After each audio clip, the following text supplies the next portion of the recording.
sociologists. I hope you're doing okay today. It's Monday, April 6th, and I think you have just finished up the midterm or are finishing it up, and we're moving into global inequality. And so basically, we're going to look at globalization and how that affects kind of the ways in which the world works.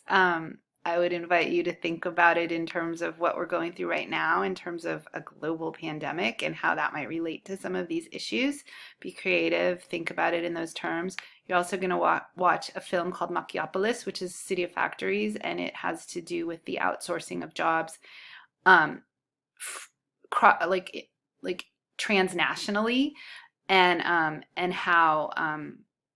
how that affects economies, different places. And I'm going to ask you to think about those in terms of the different theories. How might a functionalist look at this film and its ramifications versus how a conflict theorist might look at it, or a symbolic interactionist. So use your theoretical lenses as you watch this film, and I look forward to seeing what you post on the forum. I wish you all well. I'm thinking of you, sending you good vibes. Take good care. All right. Bye.